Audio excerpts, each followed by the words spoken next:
Wabarakatuh. Barusan saya dapat lagi kalimat-kalimat yang simpel menurut saya. Jadi beliau ini guru saya, dan salah satu tempat saya minta nasihat, tapi tidak minta duit ya, minta nasihat.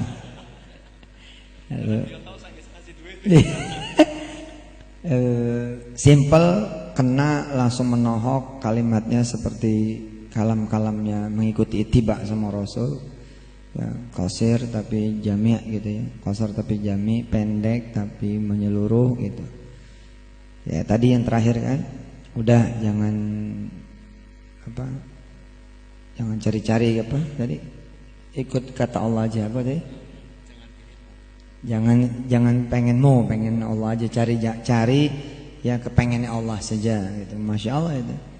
Dan banyak lagi yang saya sudah catat, bahkan saya sampaikan di berbagai forum, termasuk yang saya suka itu dari beliau, misalkan ketika beliau mengatakan kalau ada rintangan, ketahuilah bahwa rintangan itu yang naruh Allah, nggak akan ada yang kuat menyingkirkan, nggak ada yang kuat kemudian mengangkat dan memindahkan. Jadi siapa yang berhak untuk menyingkirkan rintangan? Siapa yang berhak untuk menyingkirkan ya apa yang Allah sendiri taruh? Ya Allah sendiri yang berhak.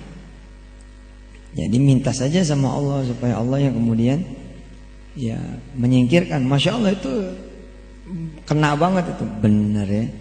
Kita suka nyari-nyari jalan yang enggak gitu. Padahal tinggal minta saja sama Allah. Dan banyak hal lagi. Tadi di dalam juga dapat lagi yang baru gitu kan. Sebenarnya sih bukan hal yang baru, tapi karena terdengar dari orang yang hatinya bersih, insya Allah ya, orang yang hatinya tulus, tidak kepengen apa dari kita-kita. Jadi sesuatunya sepertinya memang baru terus gitu.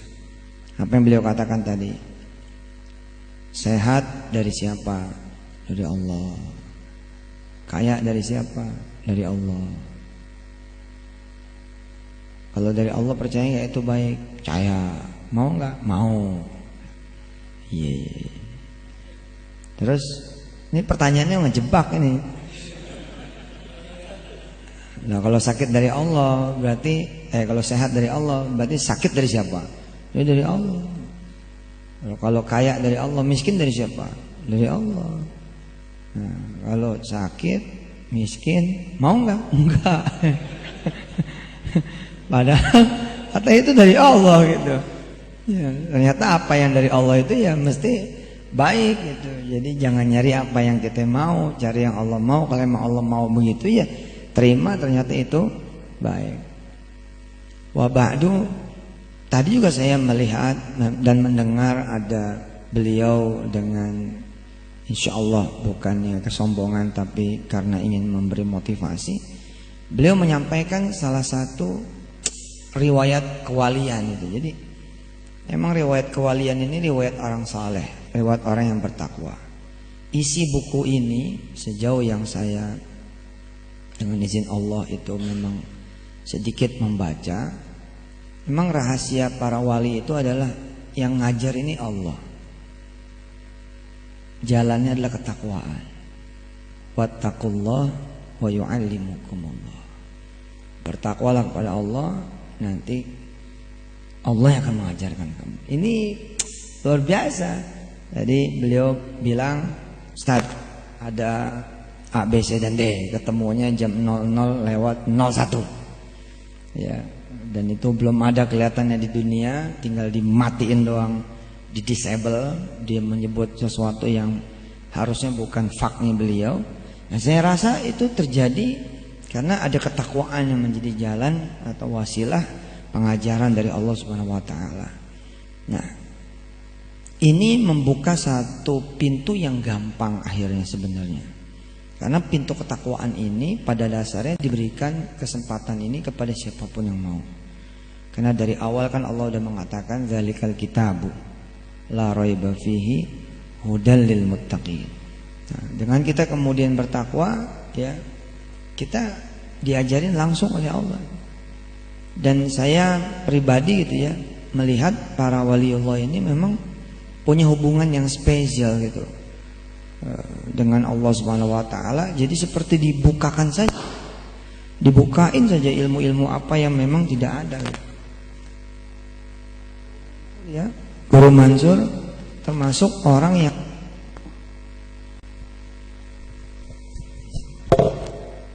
Guru Mansur ini termasuk orang yang lahir bukan pada zaman teknologi seperti hari ini. Dan kita kalau ngelihat kitabnya Guru Mansur Sulaiman Nairen itu nggak ngerti itu, cuman apa simbol-simbol itu. Tapi subhanallah kitab kecil yang tidak mencapai 100 halaman, tapi bisa menyingkap semesta. Dari mana judulnya? Pada tahun itu, ya, ya, abad awal 19-an, beliau sudah mengetahui gerhana bulan, gerhana matahari yang terjadi pada tahun kapanpun. Ini Masya Allah ini. Dan sesuatu yang baru pada saat beliau lahir, ada khulasahnya, mulai ada Sulaiman Nairen itu. Saya pikir yang begini-gini mesti dapatnya karena menjaga ketakwaan, sholat berjamaah, sederhana gitu. Tapi yang sederhana itulah yang melahirkan ilmu-ilmu.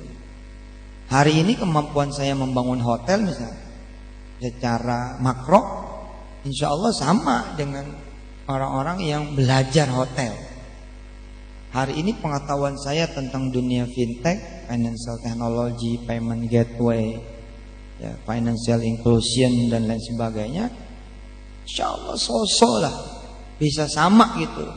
Kenapa? Karena Allah mengirimkan guru-guru terbaik gitu. Ya, kan Allah mengajarkan dengan cara-caranya gitu.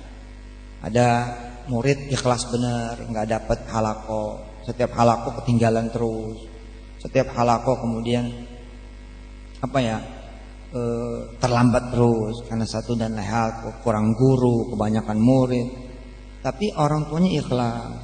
Orang tuanya mengajarkan kepada santri ini, anaknya, bahwa ya sudah, kamu minta sama Allah supaya kamu dikasih guru. Lah, anak ini minta sama Allah lewat jalan ketakwaan.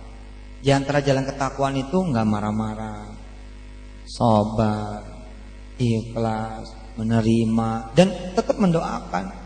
Ya, enggak merasa bayar. Saya kok udah bayar nggak dapat guru, saya udah bayar nggak dapat halaqah, saya udah bayar nggak punya kesempatan setoran, saya sudah ngapal tapi kok nggak diterima hafalan saya. Itu sebagian dari jalan ketakwaan. Akhirnya kemudian dengan cara-caranya Allah mengajarkan, dan memang Allah mengajarkan disesuaikan dengan keadaan basyariahnya makhluk Allah. Saya udah pernah ceritakan itu dalam suatu kesempatan di dunia tahfiz itu.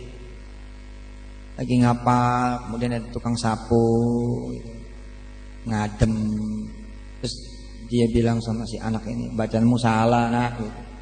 Dibetulin. Dan setiap pagi tukang sapu itu mesti mampir,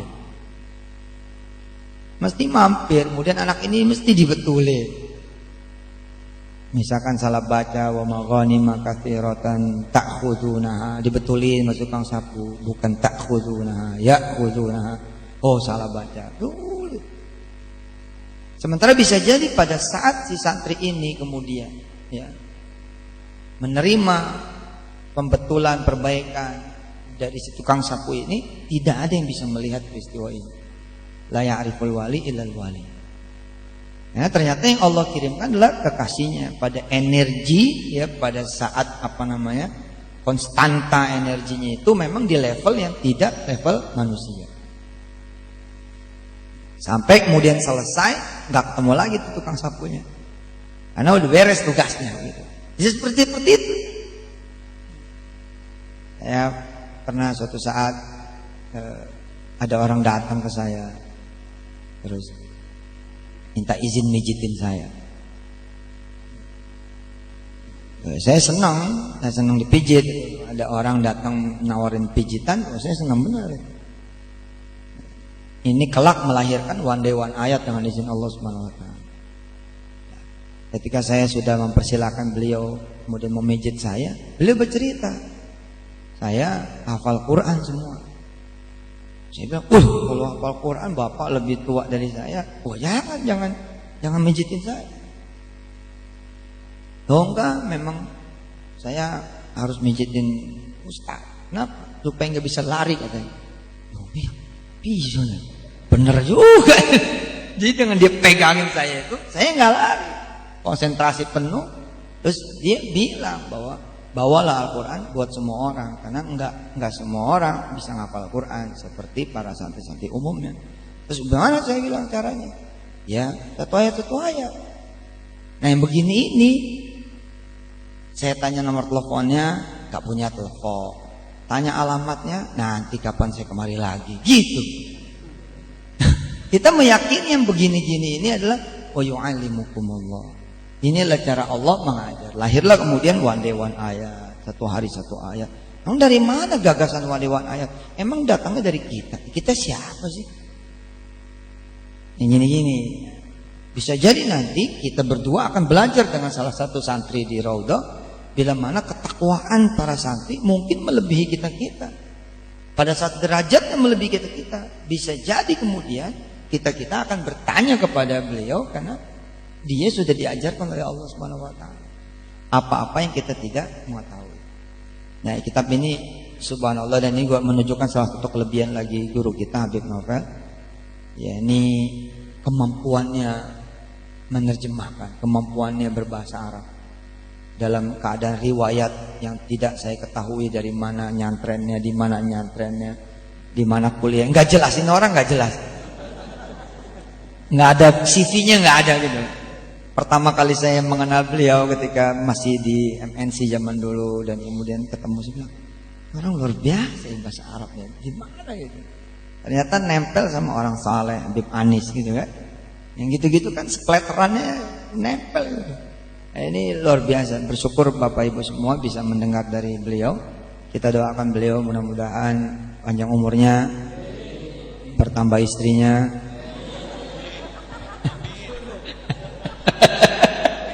Loh, kan katanya kalau mendoakan orang lain balik ke diri sendiri. Enggak, bercanda ya. Mudah-mudahan beliau ditambahin anak keturunannya soleh-solehah insyaallah semua, dan ibu bapak bisa dibawa ke surga oleh Allah Subhanahu wa taala lewat wasilah beliau. Baik, mudah-mudahan ini ada manfaatnya. Saya senang berada di sini. Mudah-mudahan ada Raudhah nanti di kota New York. Ya. Ada Raudhah nanti di kota London. Nanti ada Raudhah di kota Andalusia. Nanti ada Raudhah di kota Ifran. Ifran ada ajmal mantiqah fi Maghrib. Wih, nazuruha insyaallah bilakum qarib. Ngerti ora? Ada satu kota bagus banget di Maroko, namanya Ifran. Di sana itu ada satu jamiah yang insya Allah saya akan kader anak kita ada di sana, Jamiah Al-Akhwain, yang dibuat oleh Raja Saudi dan Raja Maroko. Al-Akhwain, bagus banget itu kampusnya. Nah, di googling aja Ifrane tulisannya. Nah, begitu keluar, sallu ala nabi al-habibil mustafa, Allahumma shalli ala Muhammad wa ala Muhammad, dan insyaallah nyampe ke sana. Amin. Ya, jadi ada Raudhah nanti di kota Ifran. Ada juga Raudhah di kotanya Nabi insyaallah, mudah-mudahan. Ya, dan ada Raudhah di hati kita semua. Amin. Al-Fatihah.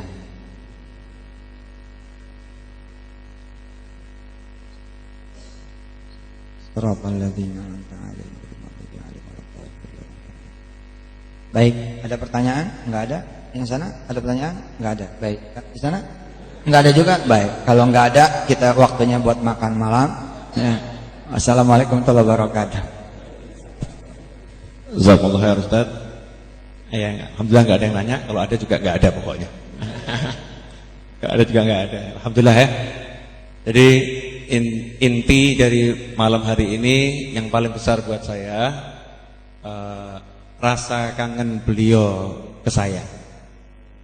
Iya, kalau saya udah sering kangen gagal terus sudah. Ini pas rasa kangen beliau ke saya. itu lebih dari perjalanan beliau ke tempat majelis-majelis ilmu. Kalau ke majelis ilmu tuh ya beliau sekedar diundang berangkat ngajar, diundang berangkat ngajar ya. Besar pahalanya. Tapi ini enggak saya undang, kangen. Maka berlaku hadis Rasulullah SAW ketika ada satu orang dari satu desa pergi ke desa yang lain, di tengah jalan dihadang sama seorang pria, ditanya, "Kamu kemana?" "Saya mau ke desa sana." "Untuk urusan apa?" "Bisnis." "Enggak." "Kenapa?" "Saya kangen sama saudara saya di jalan Allah." Maka pria tadi berkata, "Sungguhnya saya malaikat, ditugaskan Allah untuk menyampaikan kepadamu sebagaimana engkau mencintai saudaramu, maka Allah mencintaimu." Jadi saya nggak bisa balas apa-apa, cuman beliau hari ini dapat cintanya Allah. Selesai. Yakin itu nggak yakin karena ada kangennya itu yang buat mahal itu. Ya kangen itu mahal. Jazakumullah Ustaz. Saya cuma mau ngasih tahu, saya normal ya, normal.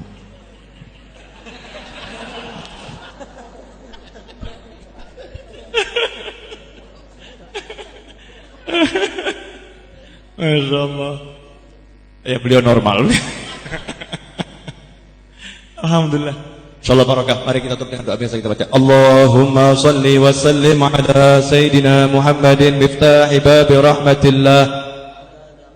Admillah salatan wa salaman daimain. اللهم اجعل في طاعتك فرحي وسروري وفي مرضاتك جميع أموري اللهم يا عالم بحالاتي ومطلع على سرائري ونياتي اقضي جميع حاجاتي واغفر ذنوبي وسيئاتي وتجاوز عن خطيئاتي وزلاتي وتقبل جميع حسناتي وسامحني فيما مضى وما يأتي واكتبني في ديوان ساداتي واسلك بي سبيل نجاتي في حياتي ومماتي اللهم إني طامع في عطاك راغب في رضاك مستسلم لقضاك